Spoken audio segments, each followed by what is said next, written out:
Seeing that Rowan's developed a soft spot for Tony, he decides to now throw his new empty tankard at the orc's head to get him the fingers. Okay. You're okay. Oh Jesus Christ. Just roll a d20 for me. Yeah. A 3. So you pick up this tankard and you throw it, and unlike you, as you throw this tankard across, it just flies out the window. He smashes out the window and just flies out the window. The orc looks up, looks back down, and just carries on drinking.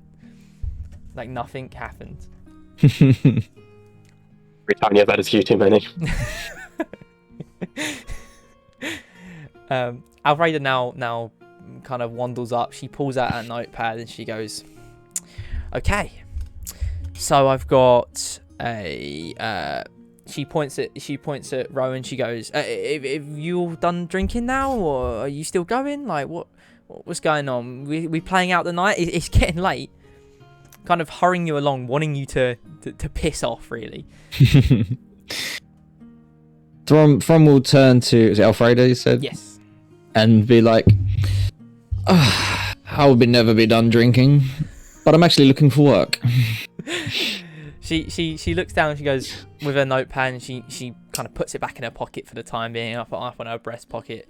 And she looks down and she goes, "Well, I'm not doing a woman's voice in day one, all right? I'll do it next time." She goes, "It's fine." She goes, "Well," and she points over next to the doorway. There's like this, you see like the barrel with like this, kind of where the human is on that wall, where the human is. On that right hand side, you see this big like notice board where it says wanted, or it says bounty board wanted, and she points over it, and there's like three pieces of paper stuck up. There's loads and loads and loads of cuts in this big board, loads and loads and loads of cuts in there with like perfect. Yeah, Perfect. It's just up there. It's not a big board. It's probably about 1.5 feet by about 3 foot up, so it's a decent sized board, but you can see there's a lot of pins and like empty like dagger hilts where stuff has been stuck into it, but there's now about 3 pieces of parchment and another piece of just random paper at the top left. From where you are currently, you can't see much. There's a human in the way, and an orc kind of slugged over as well, so you can't really see much, but she points over and she goes, "That's where you'll get some work. It's not been very busy recently, but if you want something on there, it's honest work. It's honest work. It's seriously honest work. Don't get the authorities involved. I only put it up for folks like you who want to get... Listen. I don't want to get in the way of anybody, but I just put it up because I want people to make coin. I don't care about if you find or assassinate or help a cat. Listen, it's none of my business. I look away, and if somebody puts it up, they put it up. But that's where you got the work. That's where you get the work." And she aggressively pulls out this notepad again, and she starts jotting stuff down on this notepad. After that, he'll just go, "Cheers, darling," and then walk over to look at the board. Lovely jubbly. Are you looking at the board, yeah? Yeah, I'm looking at the board. You know what I want from you? I need investigation? Yes, please. A 3. Okay. So, as your height, you can see two of the 4 pieces of parchment up. The very furthest bottom one, you can see this little like wanted, like little missing one where it says wanted, and then it has this picture of this really cute, fluffy, nice little cat with this. It's almost a pristine piece of parchment. It's very, very clean. It says missing. It's a very cute, white, fluffy cat. As you look across to the actual photo of it, it's a drawing. Underneath it says last seen, Lucky Inn side alley. Underneath there's a scroll, and it says please will pay, and then there's a big circle around it with a almost red crayon like love heart sign next to it. And then underneath that you can kind of see the price of 1 gold, and then the rest is ripped off, so you can't really see what the bounty's worth.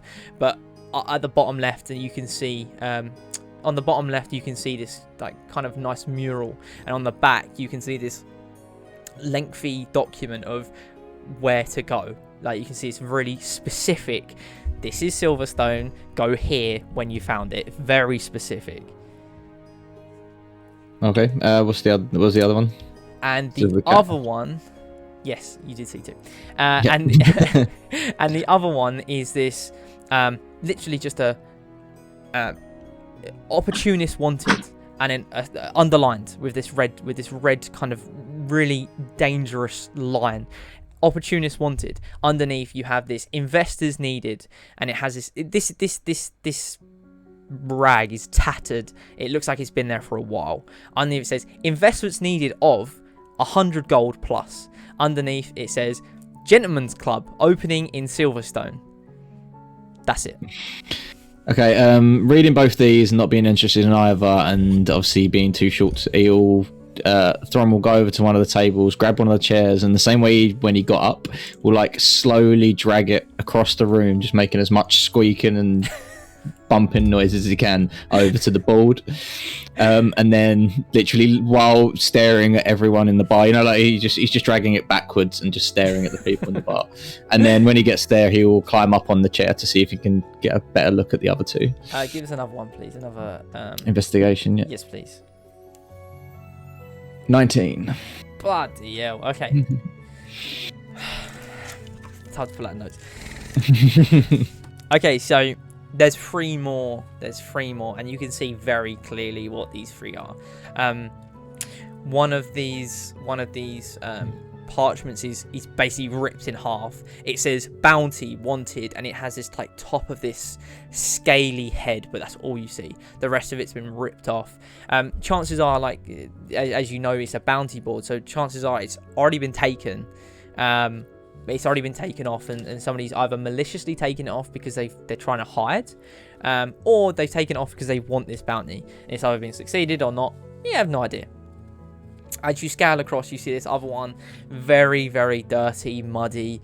It's a wanted finder's fee, trying to underline this beautiful white Ivorian horse. And it says, underneath it says, old tits, I've lost it. Is that what it says? It would say old tits. That's what it says. Old tits, I've lost it. Ivorian horse. Ivorian. Oh my god. I've lost my page. Give me 2 seconds. Do you just want to like do something while I'm doing this, or whatever you want? Tony decides to go over to all of the commotion, goes and sees that Thron's on the chair. He'd walk over there, and he'd climb on top of Thron just to see what he was looking at, because he can't see. He's shorter, so he'd climb on, scamper up top of Thron just to get a look what he's looking at. Thron would just be oblivious to this. He's obviously, the puppet's really light, and he's just like staring at these jobs, trying to, because he's a little bit drunk and he's struggling to kind of read the, like, get him into focus. So he's just like focusing heavily on these things. And Tony would put his head sort of like on his shoulder, and he'd go, "What are you looking at? What are you looking at? Go on, what is it? What you got?" So it's like he's whispering in his ear, really creepy. Thron will just kind of like, almost, he won't turn his head, he won't move, nothing, and he'll act like it's just absolutely the most normal thing in the world. Like he's just looking, and he's just like, "Oh, I'm just looking at these jobs, aren't I?" Ooh, interesting. Tony just continues to look at the wall. And he'll be like, so which one? He's going, I don't know, which one should I take? So as you look closer, Up to you. As you look closer to this Ivorian horse, underneath it says Ivorian horse wanted 15 gold pieces underneath, and it's circled multiple times by multiple black inks. Underneath there's like this, you know how there's normally when the flyers, there's like little bits you rip off if you're interested. They're all there. They're all still there. The next one you see, there's this,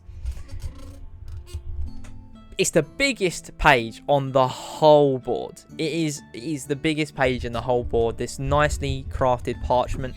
You can see it's relatively new. Like, you can see it's relatively new. Underneath, it literally says, help wanted. Underneath, underlined, it shows, honest work for honest travellers. Meet me at and then ... You can see it's kind of like scratched off. You can't really see it. Hollow in. And then underneath that, it says, speak to barkeeper at stop, and we'll get you acquainted. There's no real job description. It just says help wanted, but there's a hefty pay underneath. It shows 10 gold pieces, 5 silver, and 2 copper. It is a hefty pay, not much description, but you can see meet me at scratched hollow in. That's all it says. Oh, so there was one more. That was all 3. So you got one that was basically scratched off. You got right. Oh yeah, the ripped off one. Yes, sorry. Yeah. Okay, so From will grab the last one, the one with the scratched off. Meet me at, and take it over to Alfreda and be like, darling, what's this all about? She goes, like I said, I don't want to get in trouble with anyone. I don't want anyone to get hurt. But it's okay. Listen, somebody came in a couple of. I'm trying to think. About a week ago.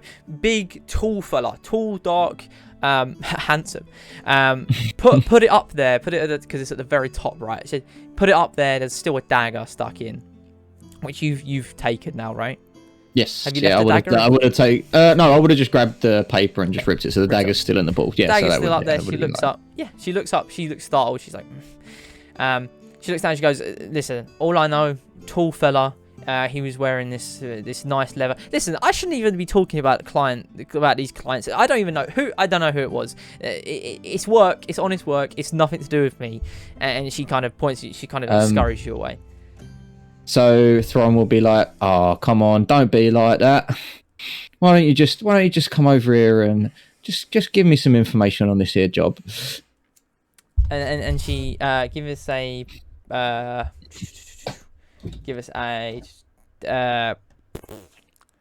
persuasion.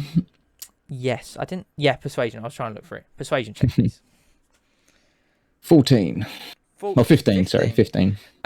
She kind of comes close. She goes, listen. You didn't hear this from me, but it was a fella from out of town. She came in here. He was apparently, I heard from some of my other folk down by the market that he's been going to a lot of places looking for someone with a killer touch, a killer instinct. He's looking for somebody to... listen, there's more than I should say, but he's looking for, if you catch my drift. And he looks, and she looks over at Rowan, unknowing. He looks over and she looks back down. And she carries on, kind of. She pulls out a notepad. She goes, "I'm not going to talk about it anymore. That's enough. And she pulls out a notepad again, wanders back over, and she's kind of pacing now. She's kind of looking stressed out.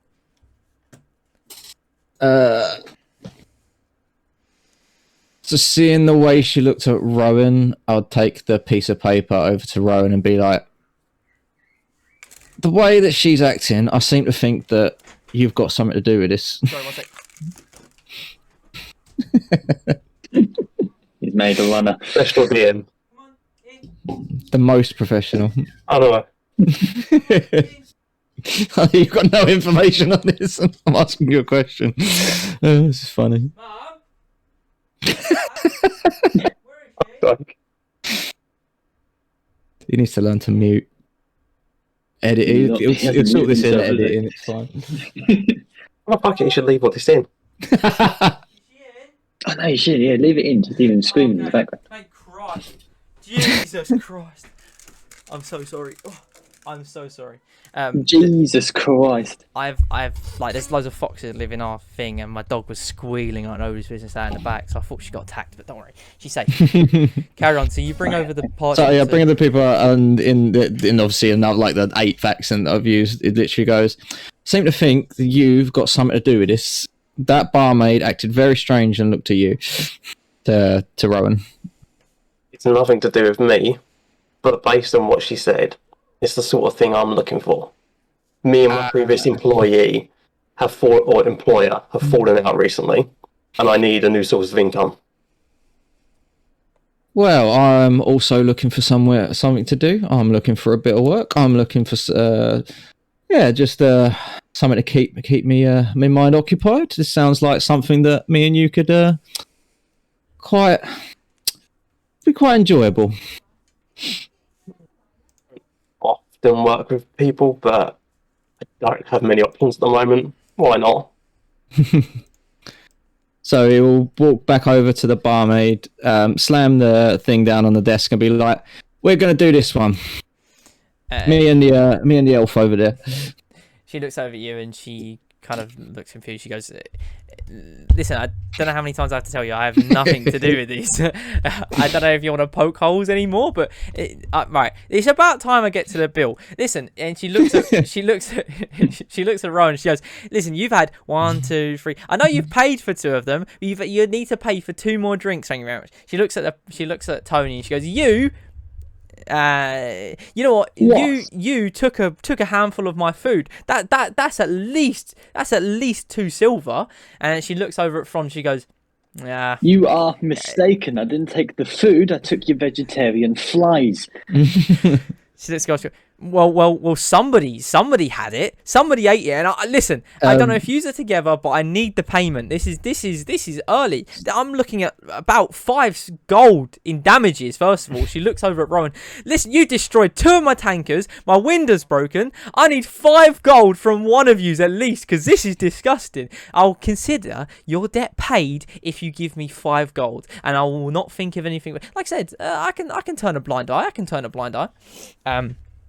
Bryn walks up to the unconscious patron at the bar and rifles through his possessions for some gold. Brilliant. The human, yeah. Yeah. What do you need? Sleight of hand check, please. Yeah, it'll be sleight of hand or investigation, one of the two. He's past that. Like just doing it. Which one? Sleight of hand. Do sleight of hand. 14. So Alfreda sees you walk over, and she kind of turns a blind eye. She looks away. She goes, "Okay." Rowan, you kind of, "Mum, I'm recording, brother." Utmost professionalism. I literally have Hi, one. Mum. You're going on YouTube. Sorry. I was just about to say, Oh, hello, Tyler. Tyler and Yates. Oh, hello, lovely. Hello. We're in the middle of this professional Alex, D&D it's stream. Mummy here. Good Thank you so much for afternoon, Mum. Alright, now you... Mum. I'm gonna off. Lucky Case is the one editing this. No, it's staying It's in. gonna be a weird. Thanks, It's gonna be a weird jump there. No, that's staying. No, okay. That's Spain, is it? Cookies. That is disgusting. Sorry. What are you talking about? I'll have a drink though, please. Bloody cheese. I'll have Not coffee. really. A coffee. with this one. Ow. He won't admit he has Where's- bedtime milk and cookies. We was meant to have a break 15 minutes ago. I'm Well, I'll have a break after this game. Right. Anyway, so you're rifling through possessions. What did you roll? A 14. Okay. So Alfreda looks across. She kind of turns a blind eye. She looks around. She kind of looks back at Fron. And while this is happening, you deep into his back pockets, because you can't really get around it. You can only look into his back and his right. His back pockets and his right pocket. His orc is 2 pushed up on the left hand side. So, what you find inside is 5 copper and 2 silver. You also find this muddy kind of almost cleaver that's been cut in half. So it more looks like a dagger now than a cleaver. So like I can't remember what I said. 3 silver, like 5 copper, something like that. Yeah, 3 silver, 5 copper. That's all you find. You don't find anything else. 3 silver, 5 copper, and this cleaver that if you want to take, I mean, you can if you want. That's it. So I give the barkeep the silver and the copper and the cleaver and tell her that's good enough. So you go over, you march over, she looks at you, she's kind of a little bit wary. Give us an intimidation check, please.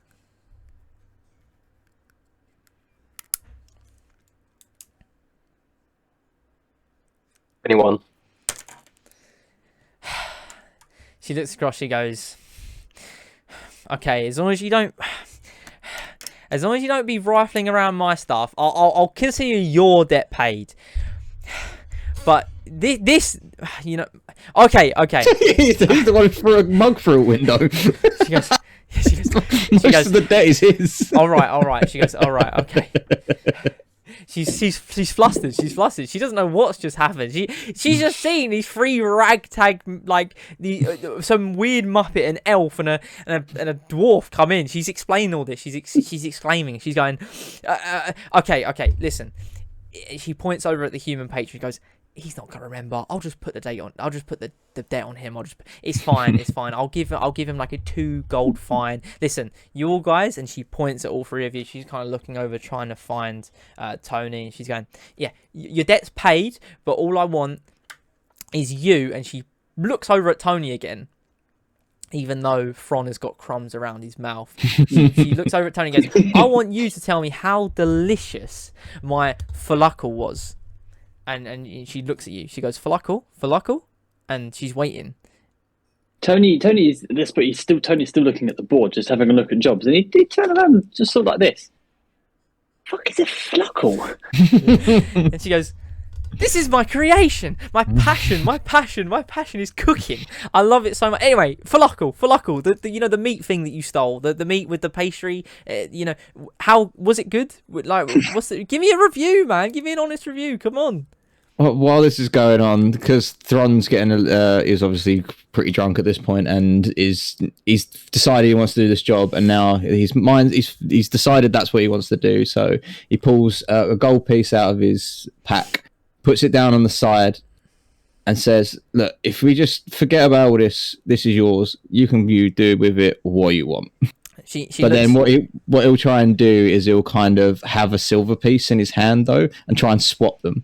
There's like a bit of a prank. Give me a sleight of hand, please, mate. But like as he's kind of putting it, it's like obviously seeing her earlier, kind of just take stuff and then immediately put it in her pocket, hoping she won't really notice. Okay. It's an 11. Keep up your D&D strength. Mum, I'm trying to do serious business here. Okay, so she literally exactly what you said. She kind of takes it from your hand, puts it straight in her pocket, and she goes, "Okay, listen, I not many people can get my listen." And she's still kind of like, exasperating, and she still looks at Tony and she goes, but you let me know how good that thing is. And she kind of turns around and she goes, that's mine. If you try and steal it, I'm coming for you. And she puts her hands deep in her pockets where she's been taking coin all day, and she walks back over to the other patrons, started cleaning up this desk with this blood still from this orc's fingers that she's just been chopped off, and he starts cleaning it up. At this point, Thron now knows that he needs to go find someone to help him find where this mission's got to be. So he walks over to Tony, picks him up, puts him on his shoulder, and goes, "We're gonna go do this. Want to come with?" Yeah, why not? And then he'll look over at Rowan and go, honked himself on the shoulder. He's proper comfy. And off he goes. And he looks over at Rowan and goes, "Wait, elf, coming?" I'm coming. One condition. I want one answer from Tony. Back off. How can you taste? So Thron will kind of look at him like waiting for an answer. Wait, what was the question again? Sorry, Tyler. How can you taste? Don't ask. Thron will just look at Rowan and go, "Magic," and then start laughing. At this point you can kind of the day's kind of winding down. You can see the orc is kind of collapsing down a bit. The orc is kind of becoming more and more unconscious as he kind of wakes himself up, and he takes his tankard and he starts walking towards the door. Mm-hmm. So you guys have like a moment to do whatever you want while the orc kind of clumbers his way towards the door. I'll just be finishing off like whatever drink I've got, if I've got a drink. want No, I to poke can't. my head out the front door and see if the unconscious guy out through the tankard is still outside. On the floor about here, you can see this tankard just sitting on the ground. It's not very clean. It's hit mud. You know, it's yeah. Tony, anything before I carry on? No, he's just sitting. Don't want to take that thing. Nah. Okay. Tony's currently on Thron's shoulder. Yeah, he's on Thorn's shoulder, yeah. So this orc kind of as he like bustles his way towards the door, the door slams open in ways, and the orc gets pushed back, and he kind of is now in between the two barrels, just kind of chilling, kind of a little bit startled. You see these two very tall white figures walk in. Now, I need everyone to roll a perception check. Everyone. Okay. Perception. Well, my passive perception's 14, so is that high enough, or do you need a roll? 11. 19. I need a roll. Cool. 9, but my passive's higher, so wouldn't it go by my passive? Yeah, it would go by perception? passive. Yeah, That's fine. 14 then. Cool. Yeah, so you'll clearly see. You'll clearly see these two tall figures, slender, walking in. You can see the picture does it perfectly, but you can see they kind of have this white hood lifted up, this perfect pristine, which is very, very, very out of ordinary with the area you're in. You're in Silverstone. It's grey, it's muddy, it's dirty. You see the two patriots that are in the pub, the 4-5 patriots that were in the pub, the tavern, that were dirty, and you see these two really slender, white robed, just kind of figures come in. You can't see their face; it's black. Even Tyler, with the view that you get, you can't see their face. You just see black, shielded with this hood. Underneath, you see this nice kind of more metallic body armor just underneath their white robe, and both of them identical, all the way down, pristine, all the way down to their boots, with their robes just underneath, just kind of flowing their boots, not muddy at all, just pristine, white, clean. You can see in one of their hands, they're holding at their hilt with their arm directly down. The other one's completely down, like as a upright posture, kind of glancing around. Both same height. You see one of them hold a hilt of this, what looks like, Tyler, you can clearly see it. Everyone else can kind of see it around you. This clearly very meticulously made jeweled hilt of this short sword, and the hilt of the short sword is kind of like an embezzled cross. So you can see like a normal hilt, but you can see it kind of comes up more of like a religious mark, with a sharp kind of jagged edge to the hilt. So it's a kind of it's a normal hilt of a handlebar, jeweled, gold, luscious, pristine, with a jagged edge to either side that you can, what looks, as Tyler, especially with, you know, where you've come from and where you've grown up, you can clearly use the hilt and the side of that short sword as a weapon on its own. You can kind of see as it's just about ajar, like it's they're ready to kind of pull it out, but they're not. They're passive. You can see that the actual silver of the sword is still pristine. It's clean. The hilt is clean. You can see the beautiful dirty silver. When I say dirty, I mean more like kind of looking like Damascus type of thing. Still pristine as it's the day it's made underneath their robes. They kind of both trudge in without making a sound, kind of like Tony hovers in, but you can't see their legs dragging along. They kind of just float in. They look around and they grunt to each other. They go like that, and they're just looking around. Alfreda, you can see from behind the bar, she scurries to her trapdoor. She stands on top of it, and she just stands on top of her trapdoor. And she wanders up to where the human is, pushes the human's head to the side, and goes. Just looks across. She goes like that. then she goes back and she stands on a trapdoor that she has beside her door. One thing, by the way, that this tavern doesn't have in the picture, because I wrote it in after, on the left-hand side, see where the barrels are? There's actually stairs up to a upstairs that have that you already know it's an innkeep, so you actually have rooms upstairs.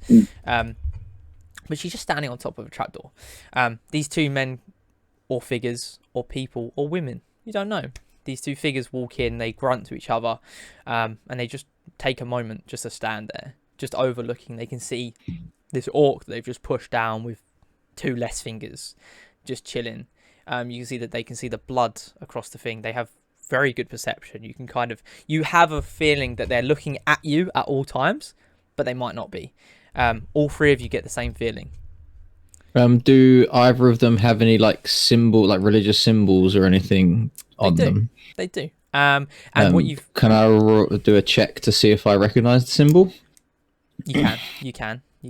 Yeah, go on. Give us religion? Yes, give us a religion check. 19. Yeah. So you know for a fact you've seen this before, but with no religion that you have seen outside of Silverstone.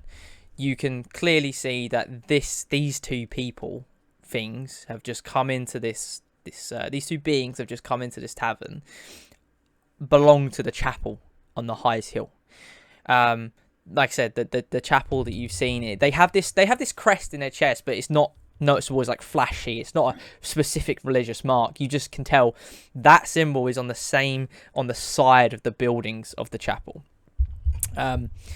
That's basically all you can tell. Like, there's nothing that you know of in the past or current religion or it's just Silverstone that you've seen these in. Gotcha. A moment passes. Lauren looks directly at them and says, "It's closing time, lads. If we're going to do this, let's take it outside. I like this place. I don't want to wreck it." And then Alfreda goes, "Oh, wreck it!" She looks over at the window that's been smashed, and she looks back. She goes, and she puts her hands back in her pocket, and she remembers that the debt's been settled. The two. Tony would point over at these two entities. I mean, he would just point over them like that and say, "What cult leader do you work for?" Tell us now, what cult leader do you work for? Give us an intimidation to Tony with disadvantage. Intimidation, right? Tony Yeah, should always roll intimidation with disadvantage. Yes. 12. 12. Let's take away What leader that. do you work for? Cool. They just... So you say with disadvantage. Yeah. So yes, you have to do a second roll, and then Casey will take the lower of the two. Yeah. Also, do intimidation again. Yeah, do another intimidation roll, and the I thought it lower of the automatically two. done it on thingy. So it'll be a 10. 10. I thought it automatically done it on D&D. No. Well, we just do 2. Maybe it doesn't. No, it doesn't. I'll have a look into that later. But yeah, It doesn't change the outcome. To be honest with you. it's a 10. So yeah. Yeah. No, fair enough. They grunt. They go. They look at each other. They kind of. Fuck, did you say? Their head swivels. They hear you. They hear you say it, and they just swivel to each other. They look back. Throm will turn to Rowan and be like, "Do you know these people?" No, but I know trouble. Trouble. Okay. Excellent. You see both their heads swivel towards Rowan specifically, and one of them just turns, and in synchronization, they both just turn, and they just start walking out the door. Kind of like you can see them as kind of like they kind of did it as like a check. That's what type of feeling you get from them, but we don't know. Alfreda now, once they left, Alfreda kind of walks off her trapdoor. She comes over, she plunks herself back on her stool, like nothing's happened. Tell me your last go, Alfredo. Why'd you go over to that trapdoor for? What's under there? She goes, listen. I've taken enough crap from yous. I've taken your debt off. No more. Listen, I always turn a blind eye to everything. Can you just do one thing for me and just listen? It's getting late. Do you want a room? Do you want some more drink, or are you pissing off? Just tell me honestly. I've had enough. There's too much broken stuff here. Just let me know, man. And she's tapping her feet again. She was just calm for a second, and now she's tapping her feet again. She's starting to really start to stress out like she was originally when Rowan threw that first tankard. Thrawn would be like, I'm going to be needing a room, but I want to go see what's up with these two. And he'll say, how much is it going to cost? So Alfredo literally just turns over and goes, for you, and she points at you directly. She goes, it's on the house. And she points towards the stairwell on the right-hand side. She goes, take the first one on the left, and she tosses you this key, but there's this massive wooden spoon attached to it, like a ladle, but huge. It's about 2 feet long. This massive spoon with this little tiny key on the end of it. She tosses it, and then it goes, first room on the left-hand side. You take it. And she looks at you and winks a little bit, and then looks back, and then points at Tony, points at Rowan, and goes, "You two." I do want to see what these cultist people are about. I'm going to go and follow them. Okay. So no room? Like, while this is happening, I've just walked over to the door and...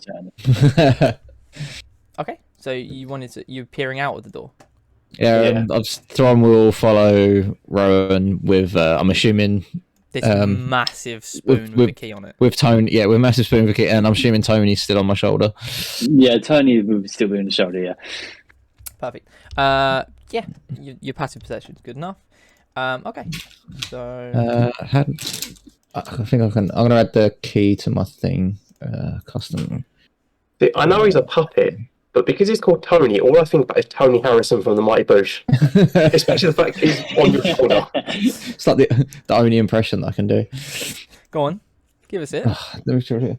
Put champagne on my golden grahams. I am steaming. It's pretty good, you know. It's actually really good. The Mighty Boosh. Anyway, I need to add a key to my quit. So I just want to get this straight. Tony Rowan, you didn't get a key at all. It was just Front that got a key. No. Yeah, well, I don't sleep anyway. Oh, why does it not let me add equipment? Okay. Add custom item. Okay. I'll sit at the end of his bed. Key. Small key. Well, you need to meditate though. Yeah, that's what I said. I can sit at the end of his bed. Oh, okay, fair. Cool. So Creepy.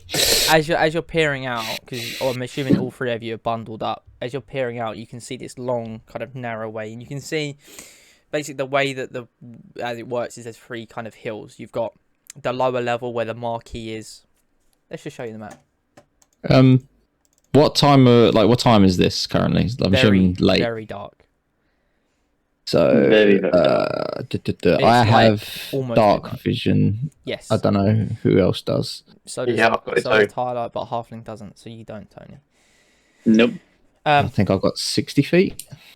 Yeah, I've got 60 So- feet dark vision. Is there lights There's- outside though? Yeah, there's lanterns all the way down Okay, down cool. the road, so you can all see, because you're literally looking out this doorway. You can't see much left or right, although you have dark vision, and Tony, you can see these lanterns, these kind of lampposts. You can see quite far in the distance. Cool, Norris. They're kind of walking away, and there's the way the town works, which I'll show you the map in a bit. Is you've got one plateau with the markets, you've got another plateau with the tavern and the houses, and then on the highest hill you've got a chapel, which I'll show you. They're just walking away again, kind of in synchronization. It's kind of bizarre. You've already rolled a religious test, but once again, you've never seen anything like this. Yeah, I just know they're from that chapel on the hill. Yeah. And they're slowly walking away. Moment passes, they're walking away. Moment passes, they're walking away. They go. Unless you guys want to interfere, they're walking. Front would just be like, well, that was weird. They go. Yeah, let him go. There you go. You hear this gargle from the orc that was just on the ground. You're standing right next to him. You hear this kind of weird gargle coming from him, and you kind of see him kind of feel a little bit woozy. He goes, I don't feel so good. And he kind of feels, he starts hunching over, and he just starts being sick all over this carpet, all over this blue carpet in front of him. He just starts puking and spewing. More than you've ever seen anyone be sick. Like, this is mental amounts. An orc can carry his alcohol, but this is mental. If you don't move, this is going to be on your feet in a couple of seconds. You can clearly see yeah, it. I would jump out of the way. Perfect. Just move. Yeah, like Tony would probably just I'm hop outside still the on. door. I say I'm still on your shoulder. You're still on my shoulder, Yeah, so you're good. Sorry, yeah, okay. You're about half the size, so I mean your strength makes up for it. So you're like basically Tony's either leg is either side. Like you're That's cool. too small to be on one shoulder. So you're kind of like a woman at a concert. Oh yeah, that's fine. Yeah, Yeah. we'll go with that. So he's being sick. He's being more and more sick. Rowan, you're still by the doorway. The door's closed. Yeah, I'll step out of the way. Okay. Do you want to move your character where you move? It's up to you. At this point, Alfreda kind of walks over to the furthest end of the bar and kind of looks across to see what the general kind of feel of the bar is. It's kind of empty now. It's just got used free Alfreda, the human, which is still passed out, and the orc. The orc is still being sick, and then you start to see blood running from his nose, blood running from his ears, and you start to see his skin start to boil. Can I get a medicine check from all three of you, please? Yeah. Yes. 7. for Thing. throw. Where's the medicine? Oh, there it is. I've got a +4 and still get wrecked. 14. Okay. Get beaten by a puppet. It's fine. He's on top of your shoulders. You can, because you're there. Your group is passed as a group, so you all see it. You start to see his blood, like you start to see his blood kind of fight to get out of his body. And he starts to kind of be a little. He stands up and he starts boiling. He's boiling. His blood is turning greener than an orc should, and he starts to kind of, still being sick, projectile. He goes across the wall and across the door. At this point, the barkeepers ran back over to his her trap door, pulled it up, and just scurried down and just pulled the trap door underneath her. He stands up, this orc, and he's standing there. He feels okay for a second, and then collapses. As he collapses, you all kind of feel this weird muzziness in your head, and you look back down at where this orc was, where he just landed, and all you see is a pile of clothes. You don't see any sign of him being there other than the sick that is casing the side of the bookcase, almost up to where you guys are. So close, in fact, that you just moved out of the way. All drenching the mat. This mat is never going to be cleaned. The door, sick, is everywhere. There's blood pouring across the ground. Like, there's so much blood on the ground. The boils that you saw on the skin were not natural. You can clearly see that this wasn't over drinking. This was something else.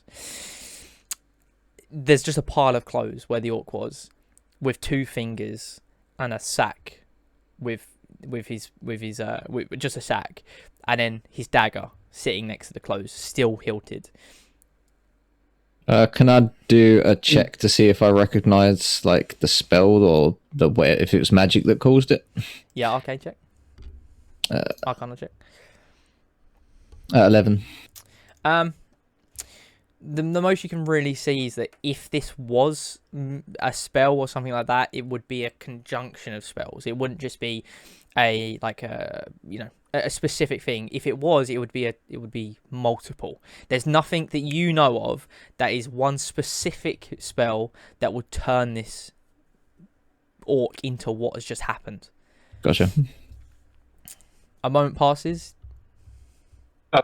Tony would just do the same thing. Oh, I forgot. Say again, Tyler. I said, can I approach the remains and do the same check? Like, check the magic. Okay. Before you do that check, Tony, what was you doing? Same time. Tony would just scrunch up his face and say, "This place stinks now." Okay. I was So enjoying the smell before.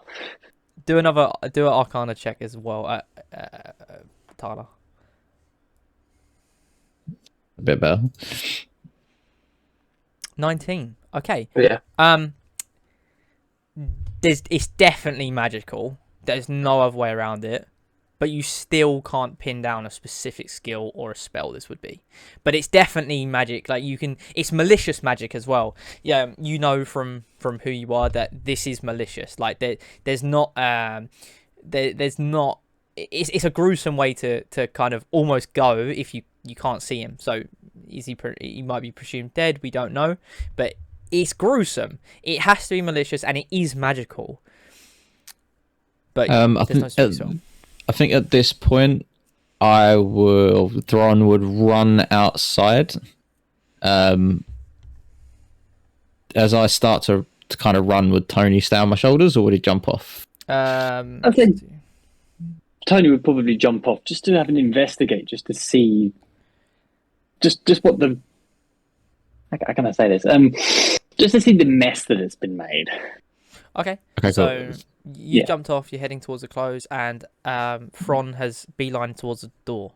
Yeah, so I would run to like here, and then I would just want to see if those two white figures are still closed. So you're just behind the door. Yeah. Yeah, you're just behind the door. I should let me put this back in the void because you can't see it anymore. Door's closed again.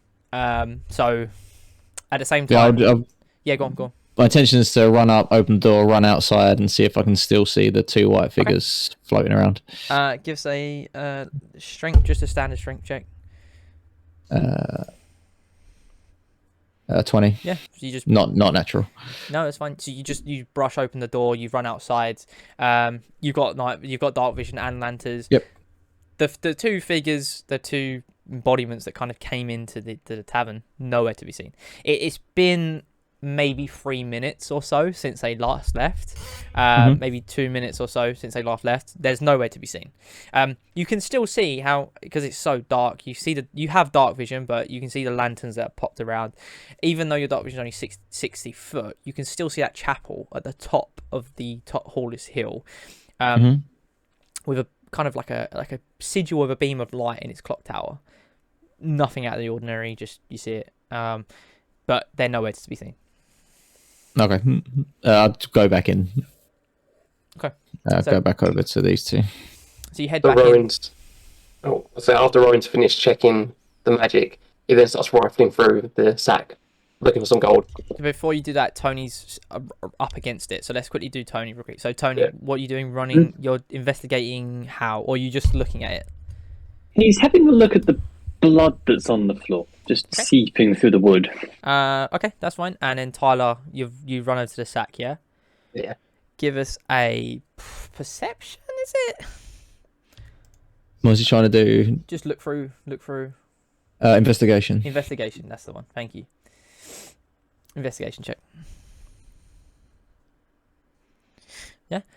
So inside you see the 3 gold that Thron gave back to him.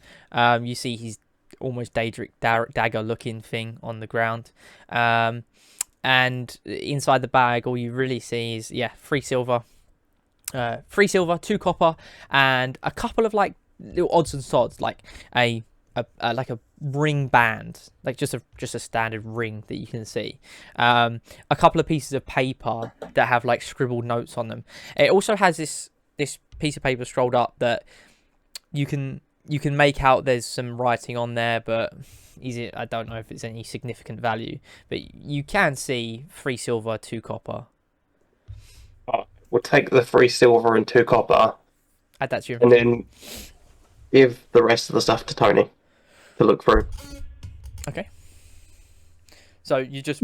Tony would have a rummage. Yeah. So you see the same thing. Like, literally, there's a Daedric dagger and loads of paper. Do you want to look at the paper specifically? Yeah, Tony would pick up the bits of paper just to have a look, just to see what's on them. Okay, give us another investigation check, please. Let's have a look. 10. You see like a shopping list. You see like a little love letter. All the bits of paper, like a little receipt for somebody at a market. There's not much of significance. The kind of Tony would just say, "Oh, a love letter. If only I had a girlfriend." So you taking it or you just leaving that? No, he'd leave him. Okay.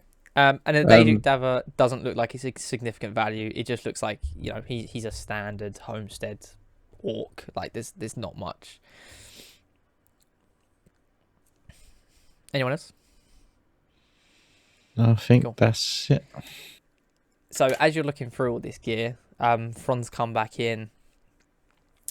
You start to see the clothes move, kind of a little rustle. More rustly, it's just like rustle, and then you don't see anything for a little bit, and then it rustles again, and you don't see anything for a little bit, and it rustles again. You don't really see what it is. It's covered in clothes. You just feel you can see something moving in this pile of clothes.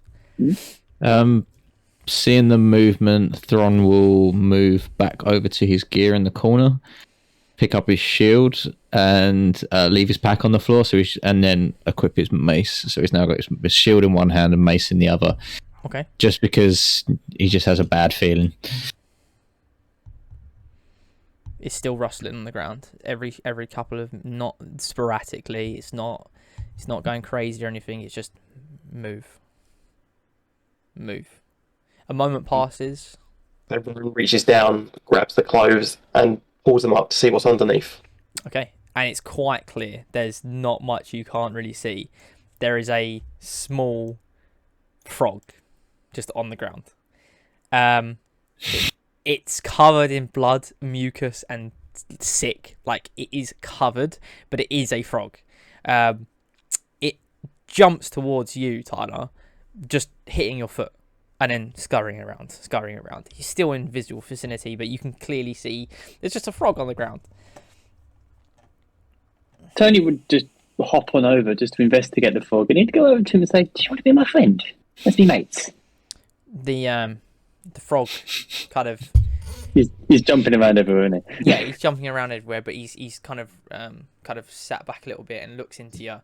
Kind of the same look that everyone gave you when you came into this place in the first place. Confused about what you look like, even though it's a frog. Like, it's confused about what you are. It just flings its tongue at you, and it flings its tongue at you, and it just hits you straight in the face, and then You goes little around, bastard. jumps around. That's literally it. Moment passes. Rowan walks up and picks up the frog, Okay, it's quite easy. You've got it in your hand. and then wakes up the patron at the bar. Okay, so it takes a bit. So you start shuffling. You start proper pushing him. He wakes up. He's kind of still dazed. He's out of it. I hand him the frog and go to him, "Sorry, but I think your orc mate's been turned into a frog."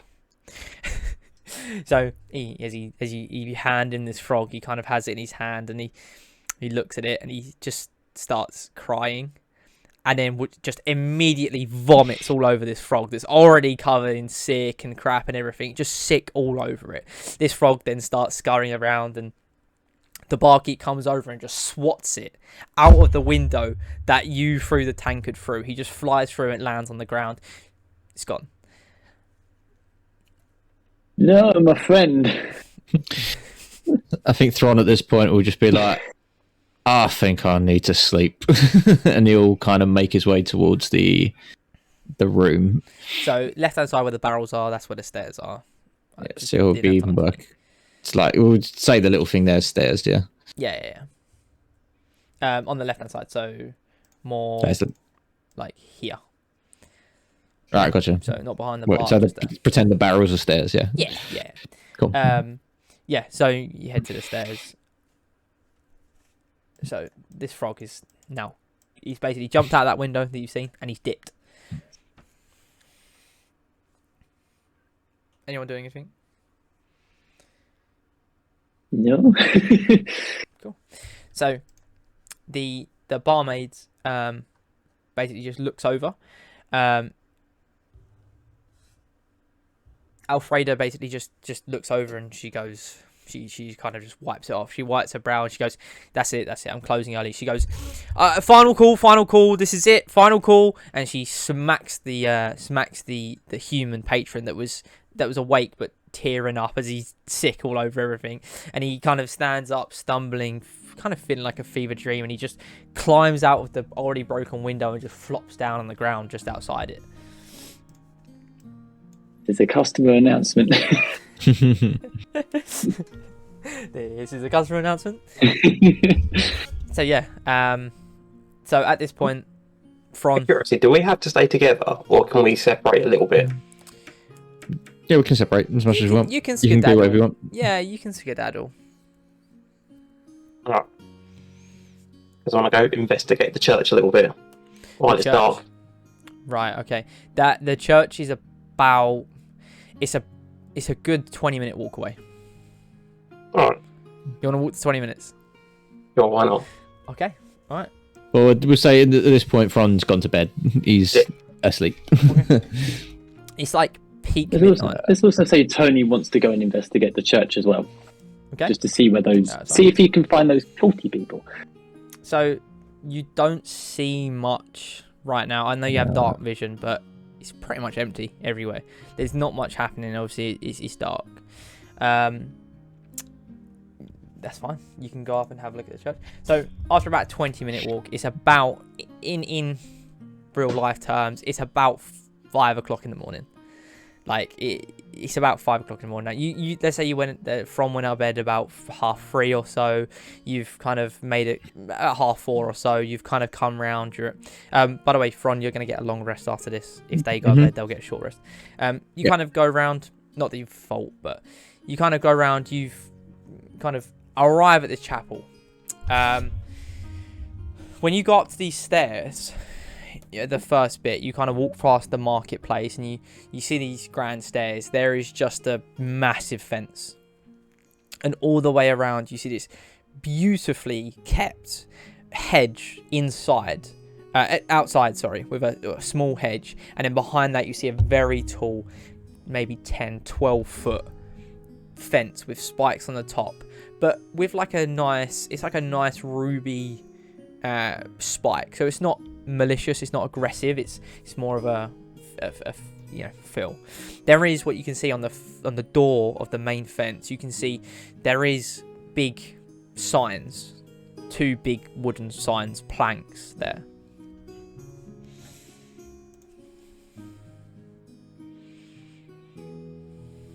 So are the fence is stopping us getting through? Like there's no way for us to get through it? Not that you can see. Yeah, actually roll a perception. What's your passive perception?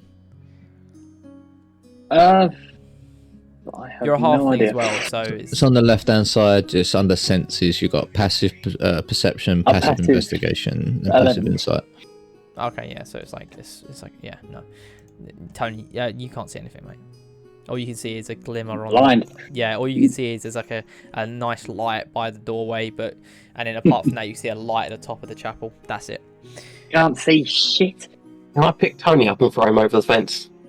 Gives a strength check. And then Tony, give me a dexterity. Strength and dexterity. Yeah, that works. Do you consent to this, Tony? Yeah, 8.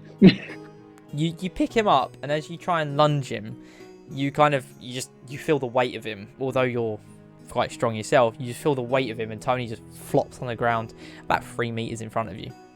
Nothing very far, maybe 9 foot or so just in front of you. Nothing crazy. That's it. Are we over the fence, Tony would say, because he can't see the fence.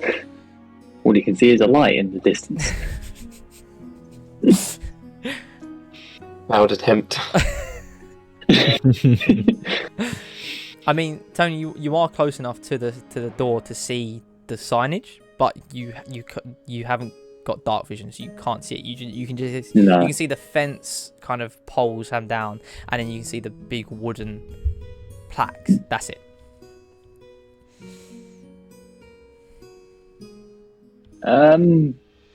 He'd slowly drag himself over just to see what the signs would say. You drag yourself over. Still can't see anything. It's too dark. No, still too dark. You're right up against it basically, and you're trying to squint to make your way out. You can't really see. You can see letters, like you can see letters of what's written, but you're trying to piece it together. No idea. Tony would just turn around just to see if he could see anything at all, and he just can't see anything. Nothing, mate. Absolutely nothing. You can't even see where Rowan is right now, because all you see is lights of the walkway. All you see is the pathway. But you can't see Rowan. He'd shout over to Rowan just to see, are you over yet?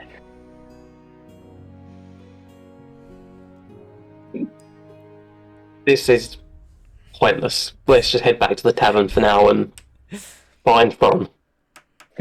Well, what do you want me to do? You threw me over the fence. I can't get back over on my own. No, he didn't. He just literally threw like 3 foot in front of him.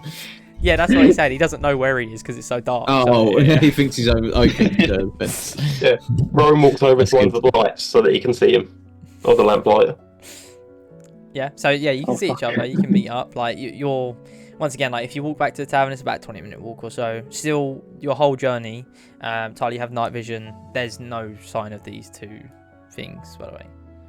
That's fine. Yeah, we'll just head back to the tavern then. Have a short rest. Yeah. Cool. So you head back to the tavern. You go up to you head inside the door, and the barkeep goes, "Ugh, again.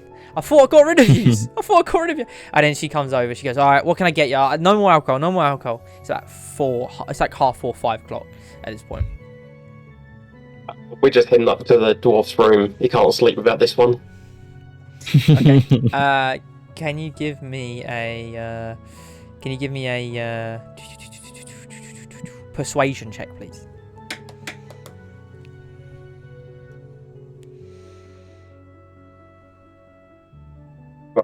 So she goes, nah. I saw him on his own. You guys came in later. You don't know each other. You don't know each other. But it's not my business. Not my business. But if you do want to go up, you got to pay for a room at least. Will I show her one of my daggers? Give me an intimidation. This is a threat. She goes, Yeah, listen. She goes, listen. It worked once. It's not going to work again.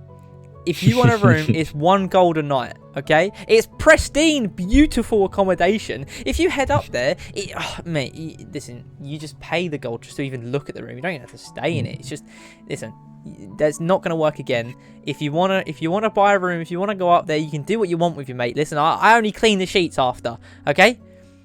Do what you want, but all I'm saying is you have to buy a room before you go up. And you, little Muppet man, you've got to buy one as well, unless you're staying with this guy. I'll buy my own room. It's 1 gold. It's 1 gold a night for you two each. If you want a room each. Each. Right, I'll pay the gold for a room on my own. Have you removed your gold? I think so. So she's pulled out this, once again, another key. She goes up the stairs, 2nd room on the left, and this spoon that's attached to this key is the same size as you. She just hands it over, and you're just. We're spooning tonight. All right, I get you. She's got this massive. You've got this massive spoon, kind of wielded like a longsword, like dragging along the ground. And then she looks at Rowan, and she points at her with a pencil. She goes, "And you?" So sit down in one of the chairs. Okay. She goes, "Yeah." And start to have my trance. Okay.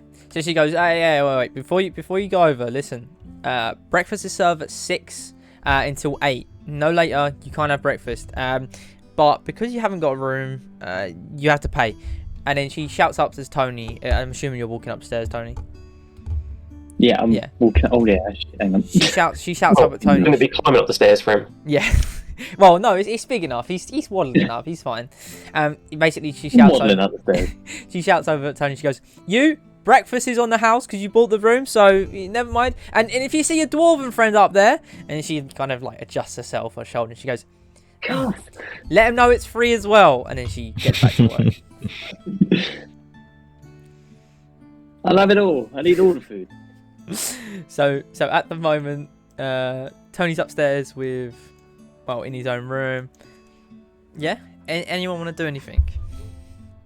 No, all good. No. I am soundo. So, Tony, you get a short rest. So does Tyler. Doesn't really matter because you don't gain HP or anything, but you both get a not short done rest. anything. And so does Alex. So does Fron. Yeah, I'll get a spell slot back. 'Cause I'm we on go. long rest. And I think that is where we're going to call the first session.